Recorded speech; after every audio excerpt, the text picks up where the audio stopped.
I want to start today by asking you to do something a little strange. I want you to engage in a bit of time travel with me. Oh, I like this already. Yeah, if you're driving, obviously keep your eyes on the road, but if you're safe, maybe you're folding laundry or walking the dog, I want you to just mentally, check out of the present moment. Okay. And I want you to project yourself forward, not just a year or two. I'm talking 10 years, 20 years, maybe even 30, depending on how old you are right now.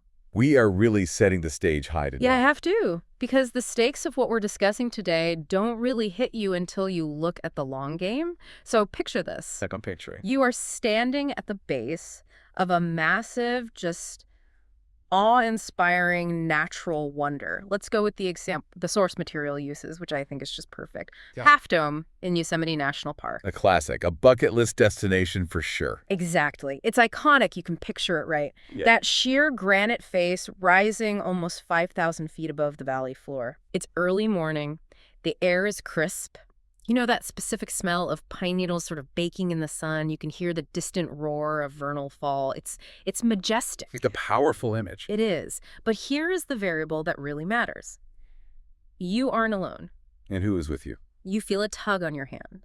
A small, impatient tug. It's your grandchild.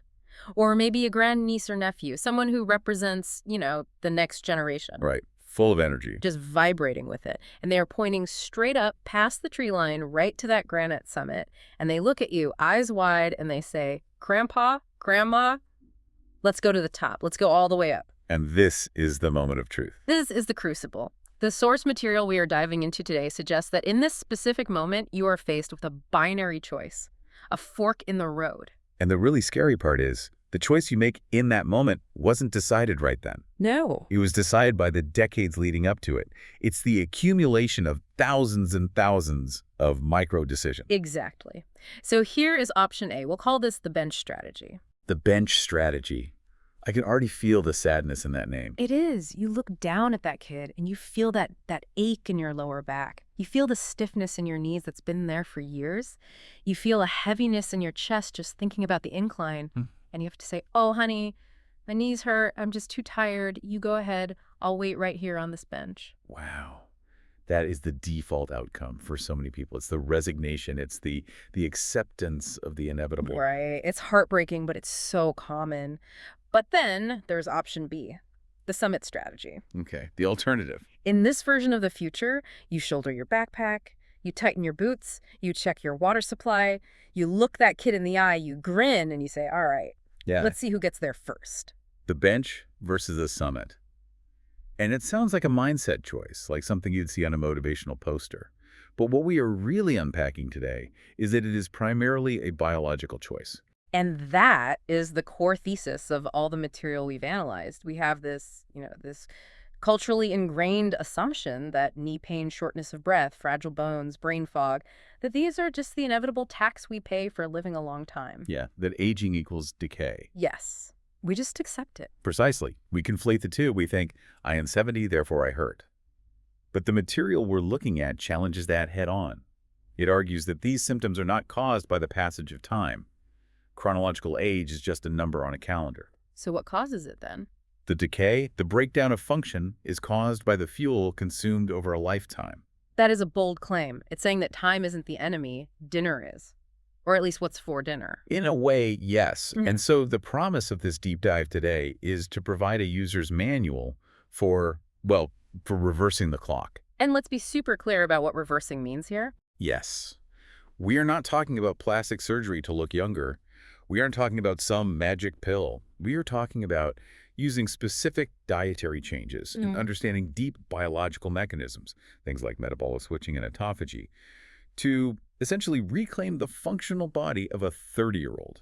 To be able to conquer mountains like Yosemite or the Rockies or Mount Fuji, even when you're in your 70s or 80s. Or even beyond. The source material hints at a lifespan and a health span that goes well past what we currently consider normal. So if you want to be the grandparent on the summit and not the one on the bench, we need to get technical. We do? We need to talk about your engine. Let's open the hood. The source material uses this really sticky analogy that I just love. It compares the human body to a hybrid car. It's a perfect analogy because most people get the basic concept of a hybrid. Yeah. You have a vehicle that can toggle between two power sources. Right, like gas and electric. Exactly. In a car, it's usually gasoline and electricity. In the human body, we have two primary fuel tanks. Sugar, which is glucose derived from carbohydrates, and fat. 2 tanks, sugar and fat. But here is the problem described in our research. Most of us, for the last 30, 40, maybe 50 years, have been driving on only 1 tank. The sugar tank. Constantly. Think about the standard modern diet. We wake up, we have toast or cereal or a bagel that's pure carbs. Sure. Lunch is a sandwich or noodles. More sugar. Dinner is rice or pasta. Snacks are fruit or crackers. It's just a constant, uninterrupted stream of sugar entering the system. And physiologically, this creates a profound dependency. When you constantly rely on sugar, on glucose for energy, your body downregulates the machinery needed to access the other tank. So you forget how to use it. You effectively forget how to burn fat. So we have this backup generator, this whole fat-burning engine, but it's just sitting there, rusty, it's got cobwebs on it, it hasn't been turned on since 1995. It's actually a bit more complex than just being rusty. In many ways, it's actively blocked. Yeah. This is where we need to talk about insulin. Storage hormone. Exactly. It's the gatekeeper. When you eat carbohydrates, your blood sugar rises. Your pancreas releases insulin to push that sugar into your cells for energy. That's its primary job. Get the sugar out of the blood. Right. But insulin has a second, equally important job. It stops fat burning. It sends a loud and clear signal to the body. Hey, we have plenty of easy energy coming in right now, so lock up the fat stores, keep the fat in storage. So if my insulin is high all day because I'm grazing on carbs, a bagel for breakfast, a granola bar at 10, a sandwich for lunch. Then the door to the fat tank is locked shut, bolted. So we are walking around carrying these massive energy reserves, our body fat, but we can't touch them. Precisely. You are driving a car with a massive fully charged battery in the trunk, but you can't use it. So you have to stop at the gas station every 2 hours to refill the tiny little gas tank. Then that's hunger. That's hunger. That's why you get hungry at 10 a.m., then 2 p.m., then 4 p.m. It's not real hunger. It's a fuel crisis because you can't access your own reserves. Wow. The source compares this high-carb diet to pouring sugar directly into a car's fuel intake. If you do that to a car, what happens? Well, the engine gums up, it sputters, it seizes. In the body, this gumming up looks like insulin resistance, chronic inflammation, and the accumulation of visceral fat around your organs. It's actively damaging the engine over time. Yes, that's the decay we talked about earlier. It's not the years, it's the fuel. So the first step in the Summit strategy is to stop pouring sugar in the gas tank. The source is very, very direct about this. The immediate solution proposed is low-carb high-fat, or LCHF. This is the metabolic switch. You have to force the body to remember its second fuel source. You have to lower the insulin levels enough to unlock the fat tank. What does that look like on a plate? Because I think people hear fat and they still have that, that 1980s fear response. Oh no, my cholesterol. Oh no, heart attacks. It requires a major paradigm shift. We are not talking about trans fats from industrial seed oils. We are talking about healthy, natural fats. Like what? Give me examples. Pork belly, butter, avocados, fatty fish like salmon, olive oil, eggs. The source emphasizes that you need to cut the carbs drastically, getting the sugar out of the system, and replace those calories with fat. Okay, so let's say I do that. I toss the bagels, I say goodbye to the pasta, I bring in the bacon and avocados, I'm ready to be a hybrid again. What happens inside the machine? Is it seamless? Usually no, and it's important to be honest about this. Initially, there's often a bit of a shock to the system. The transition period. Yes. Your cells are so used to the easy, quick-burning fuel of sugar that when you cut it off, they kind of panic for a moment. You might feel sluggish. You might get a headache. This is often called the keto flu. It's like the engine is sputtering because it's trying to switch tanks and there's air in the line. That is the perfect analogy. Your body is depleting its glycogen stores. That's the stored sugar in your liver and muscles. As that drains away, you lose a lot of water and electrolytes with it. That's the physical sensation of the switch. How long does that last? For most people, a few days to a week. It depends on how metabolically inflexible you are to begin with. But then, and this is the magic moment, the cells realize, wait a minute, we have this other fuel source. The fat. The fat, Yeah. and they switch over. They start burning fat. And the realization the cells have, metaphorically, is, oh, A cleaner, more efficient fuel has arrived. Cleaner is an interesting word. How is fat cleaner than sugar? I've never heard that before. When your body burns glucose for energy, it creates a fair amount of oxidative stress. You can think of them as exhaust fumes that cause inflammation and damage over time. Okay. Burning fat, specifically the ketones that your liver produces from fat, is a much cleaner process. It produces far fewer free radicals. It's like switching from a dirty diesel engine to a high-efficiency electric motor. And this leads us to what the source calls fat-burning mode. I love how it reframes body fat here. We usually look in the mirror, we pinch our belly or our thighs, and we think, ugh, I need to get rid of this. It's a nuisance. Cosmetic failure. Yeah, we judge it. Right. But in the context of the summit strategy, that belly fat isn't a nuisance. It is a massive, high-tech energy warehouse. It's a battery pack you've been lugging around but never plugging into? That is a great way to put it. A perfectly designed portable power station. And once you switch that engine to burn fat, you finally unlock that warehouse, you plug in. And this is the aha moment for why hunger disappears on this protocol. It is. This is the part that sounds like magic until you understand the biology. This was the most surprising part for me reading through this, the idea that hunger just vanishes. Because every diet I've ever heard of or tried involves white-knuckling it through starvation. Think about the mechanics. When you run on sugar, your blood sugar spikes, then it crashes. When it crashes, your brain signals, emergency, we're out of fuel, find more now. That's when you get hangry. That's exactly what that is. That's why your hands might shake. It's a genuine crisis for your brain. The sugar crash, I know it well. The brain fog, the irritability, the desperate need for a cookie. But when you are in fat-burning mode, your body has a constant, stable supply of energy attached right to your midsection. You effectively have an IV drip of energy 24/7. Your brain never panics because the fuel line is never empty. So the hunger signal just turns off. It just turns off. Yeah. Because there's no emergency. You essentially become a self-sustaining energy machine. You're eating your own fuel. You are. And this metabolic stability is the foundation for everything else we're going to talk about. Because once you aren't ruled by hunger, you unlock the next level of the summit strategy. Which brings us to the cleanup crew. The cleanup crew. And this is where the science gets really, really fascinating. So let's connect the dots. You've switched to high-fat, low-carb. Your hunger is gone because you're dining on your own stored energy. You're metabolically free. And the source says this leads you naturally, almost without trying, into intermittent fasting. And it's so crucial to clarify, as the source does, that this isn't starving. Starving is when you want to eat, but you can't. It's psychological torture. It's forced deprivation. Exactly. Fasting, in this context, is simply not eating because you have no desire to eat. You might skip breakfast simply because you wake up and you aren't hungry. You just forget to eat lunch because you're busy and you still have energy. I can't imagine forgetting to eat lunch, but I believe the science. It happens. I've seen it happen to so many people. And when you extend that window of not eating, say, going 16, 18, or even 24 hours without food, you trigger a profound biological process called autophagy. Autophagy. It sounds a bit like a horror movie monster. The attack of the autophagy. The etymology is Greek. Auto means self, and phagy means eating. So literally, self-eating. Okay, that definitely sounds like a horror movie. But in the context of our body, this is a good thing. Why do we want to eat ourselves? It is a miraculous thing. The source describes this as the crystallization of 3 million years of human evolution. It is our built-in survival and, more importantly, our renovation mechanism. Okay, renovation. I like that word better. To understand why it's so important, we have to look at two biological pathways. They have technical names, mTOR and AMPK, but the concept is simple. Okay, don't lose me with the acronyms. Break it down. Think of mTOR as the builder. When you eat, especially protein and carbs, mTOR is active. It tells the cell, hey, we have resources. Grow, divide, build. So it's the growth signal. Exactly. It's great for growing muscles, but it suppresses cleanup. When the construction crew is on site, the cleaning crew stays home. Okay, so mTOR is the construction crew putting up new drywall. Right. AMPK is the opposite. You can think of it as the recycling manager.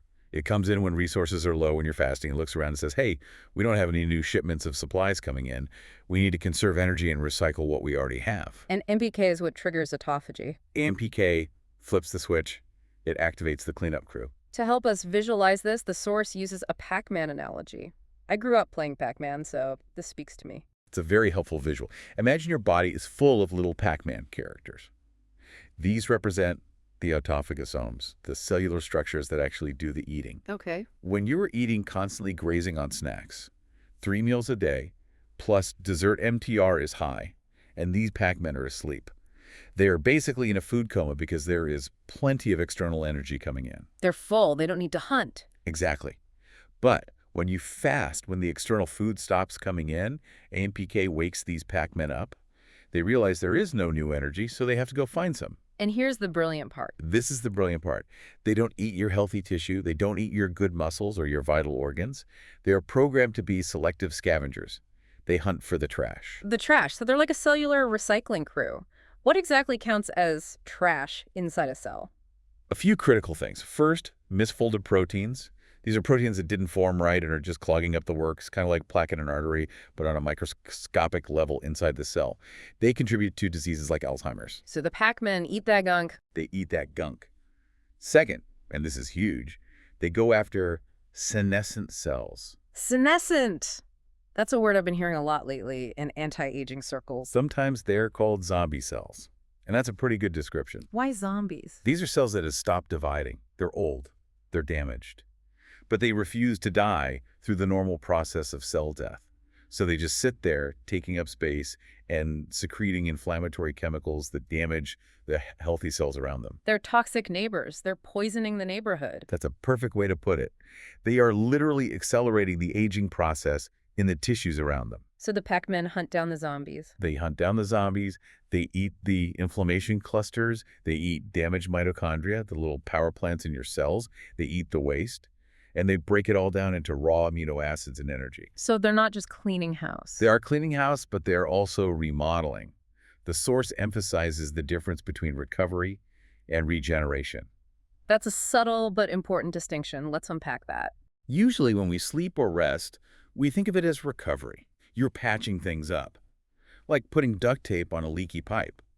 It's a temporary fix. Better than nothing. Better than nothing, but it's not a long-term solution. Autophagy is regeneration. The body breaks down that trash, the zombie cells, the misfolded proteins, and uses the raw materials to build brand new newborn cells. So it's not just fixing the old rusty bumper on the car, it's melting the bumper down and casting a brand new one from the original metal. Precisely. The result, according to the source, is clearer skin, improved muscle quality, better cognitive function, and the replacement of body parts that have been rusted by active oxygen over the decades. You are literally replacing your body, cell by cell, with younger versions of itself. That's what the science suggests. It's a deep cellular spring cleaning. That is incredible. It really reframes hunger. Instead of thinking, I'm starving, this sucks, you can think, the pac-men are working, the renovation is happening. Exactly. Hunger becomes a signal of cleaning, not of deprivation. Now, speaking of renovation, we need to talk about the frame of the house.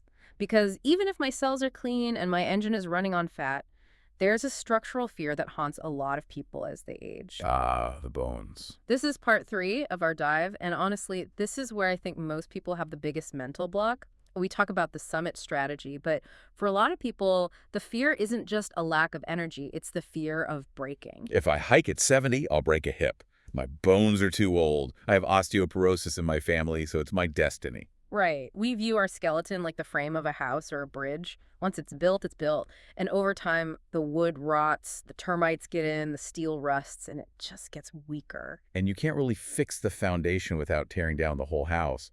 So we just accept that we become fragile. But the source corrects this myth immediately. It calls it the myth of static bones. And it is a myth. Bones are not dead scaffolds. They are not dry sticks. They are living, wet, active tissues. They are a dynamic organ, constantly being destroyed and rebuilt every single day of your life. It's a construction site that never, ever closes. And there's a timeline revealed in the source that just, it blew my mind. It takes roughly 3 to 4 years for every single bone cell in the human body to be replaced. Wait, say that again? Every 3 to 4 years, you have a completely new skeleton. So the skeleton I have sitting in this chair today is not the same skeleton I had 4 years ago. Not a single cell is the same, not one. That And this is the empowering part. It does not have to be the skeleton you have 4 years from now. That is profound, because it means if you have weak, porous bones today, you are not stuck with them. You can build a better version for the future. You can upgrade the materials. You can architect a new frame.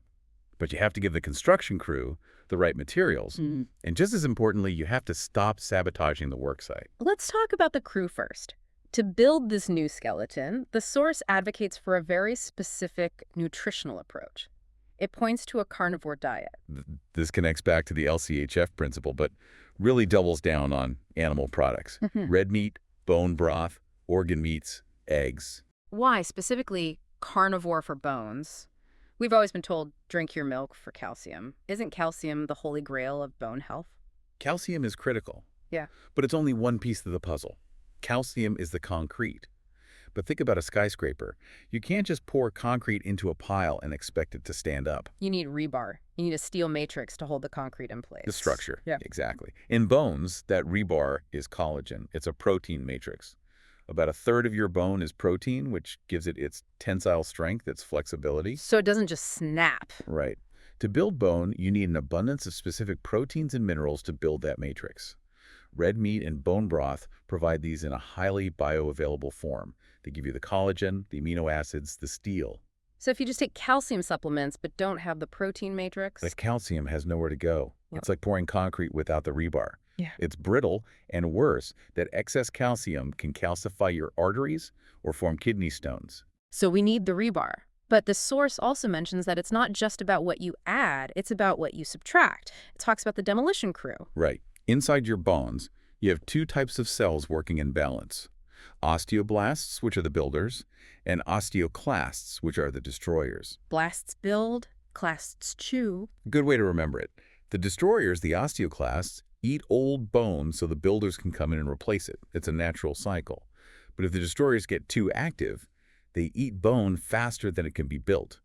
That's the definition of osteoporosis. And what triggers the destroyers? What puts them into overdrive? The source identifies sugar and inflammation as the agents that effectively melt bone. Milk bone, that's a strong image. It is. High sugar levels create an acidic environment in the body. To buffer that acid and keep your blood pH stable, your body leaches minerals like calcium and magnesium from your bones. It steals from the frame to balance the blood. Every single time. It's a survival mechanism. And on top of that, high insulin and chronic inflammation directly activate the osteoclasts, the demolition crew. So if you are eating a high-sugar diet, the toast, the pasta, the soda, you are basically paying a crew to come in and jackhammer your foundation every single day. While simultaneously trying to patch it with a little bit of milk, it doesn't work. The destruction outpaces the construction. So the summit strategy involves firing the demolition crew, which means cutting the sugar, and hiring an elite construction crew, which means getting the right proteins and minerals from a meat-based diet. That's the formula. And the transformation painted by the source is vivid. It talks about going from 70-year-old porous osteoporotic bones to 30-year-old steel bones. Steel bones, that's the key phrase. It implies density, resilience. This density is what allows a senior to withstand the steep inclines of Mount Fuji or the rock faces of Yosemite. It's about structural integrity. It means if you trip on a root on the trail... You don't break a hip, you just stumble, maybe get a bruise, laugh, and keep going. That's the difference. So let's just recap the blueprint so far. Yeah. We have the engine fix burning fat instead of sugar to get stable, clean energy. We have the cleaning crew autophagy, recycling the junk and zombie cells. Yeah. And we have the frame rebuild, replacing the entire skeleton over 3 to 4 years with high-quality protein and minerals. Biologically, that is the roadmap to reclaiming that 30-year-old body. But, and here's where it gets really interesting, the source doesn't stop at biology. Because biology is just the how, we need to talk about the why. The ultimate why. This is where it all comes together. Part 4 of our outline shifts the conversation from mechanics to motivation. Because let's be honest, giving up bread is hard, bread is delicious, pizza is amazing. Fasting can be socially awkward when everyone else is having lunch. Right. Why do this? Why make the sacrifice? The source argues that the goal isn't just health in the abstract sense. It's not just about living longer or having good blood test numbers to show your doctor. It is about capability. Capability, the ability to do Exactly. It asks the question, Mm. what do you want to use your body for in the last third of your life? And it frames this through the lens of legacy. This really touched me when I was reading this part. The source discusses the philosophy of inheritance. We spend so much of our lives working to build a financial inheritance for our kids and grandkids. We do. We grind at work, we save, we invest. We want to leave them money, a house, a safety net. And that's noble. There's nothing wrong with that. But the source argues that financial inheritance pales in comparison to what it calls healthy memories. Healthy memories. That phrase stuck with me too. It's powerful. It is. Think about that grandchild from the opening visualization, 10 or 20 years from now. What is the most valuable gift you can give them? Is it a check when you pass away? Is it a lump sum in a trust fund? Or is it the memory of sweating together on a trail? The memory of you standing side by side with them at the summit of Half Dome, sharing a water bottle and looking out at the world. It's the difference between being a photo on a mantelpiece that they look at fondly and being a partner in a grand adventure that they remember for the rest of their lives. That is the true legacy. The source says the most valuable gift is the shared experience of the climb. The struggle, the effort, and the payoff. The host and expert in the source describe the sound of a Yahoo shout echoing from the mountaintop, shared between generations. That's the moment. That's what you're working for. That visual climax really ties it all together. The source describes these panoramas, the snowy landscapes of the Rockies, the sunrise over Mount Fuji. It's creating a movie in your mind where you are the hero, not the spectator on the bench. And that visualization is crucial because it makes the sacrifice of the skipping the cake, skipping the pasta worth it for the later. Yes. You aren't depriving yourself. You are investing. You're investing in that future moment on the summit. It completely reframes the decision. It's not, I can't have this cookie because I'm on a diet. It's, I am building my steel bones for Yosemite. I don't want the cookie because it's rust. Exactly. It turns discipline into desire. You desire the summit more than you desire the sugar. So we've covered a lot of ground. We've rebuilt the car, cleaned the house, strengthened the frame, and defined the mission. Now I want to pivot to the practical, the outro. If the listener is fired up right now, they want that summit moment, they want to hear that, Yahoo! What is the immediate call to action? The source is very clear and a bit ruthless. Clear the fridge. Just throw it all out. It has to be done. Right. You cannot rely on willpower if your environment is actively working against you every time you open a cupboard. You need to switch to real food. What defines real food in this context? Let's be specific. The rule of thumb is simple. If it comes in a box with a barcode and 50 ingredients you can't pronounce, it's probably not fuel, it's filler. It's an engineered food product. It's likely loaded with sugar, seed oils, and preservatives? Always. Real food is single ingredient items. Meat, eggs, fish, vegetables that grow above the ground, butter, avocados, things that look like they came from nature, not a factory. And if they do this, if they clear the fridge and start the LCHF protocol, what are the immediate effects they should look for? Because 3 to 4 years for a new skeleton is a long game. That requires patience. What keeps them going next week? You don't have to wait years for the benefits, not at all. The first signs will be the feeling of lightness. As the inflammation drops, which happens very quickly, usually within a week or two of cutting sugar, the joints stop aching. The water weight falls off. The brain fog lifts. The clarity. The mental clarity is one of the first things people report. It's like a veil has been lifted. And the source describes it as the call of the mountain returning. I love that concept. It's the idea that when your body has energy and feels good, it wants to move. It's an innate desire. So you stop looking for the closest parking spot. You start taking the stairs, not because you feel you should for exercise, but just because it feels good. You start feeling an urge to go for a walk. Not as a chore, but because your body is asking to go. That sounds incredible. Just the idea of waking up and feeling light, feeling capable. And this leads to the final provocative thought that the expert source leaves us with. It's a mantra, really. Aging is inevitable, but decay is a choice. That is the takeaway. The calendar will turn. You will get older chronologically. We cannot stop time. But the decay, the breaking down, the weakness, the bench, that is a choice we make with every single meal. And the source goes even further, making a claim that sounds like science fiction, but they insist is science. They state that having 30-year-old health at age 120 is science and reality, not a dream. They are pushing the boundaries of what we accept as the human lifespan and health span. 120 with the body of a 30-year-old. That is a future worth aiming for. It certainly beats the bench. It certainly does. Well, that brings us to the end of this deep dive. Whether you're aiming for Half Dome, Mount Fuji, or just keeping up with a toddler in the backyard, we hope this gives you the tools to get off the bench. We'll see you at the summit. Thanks for listening, everyone. Clear that fridge, check your backpack, and let's get climbing.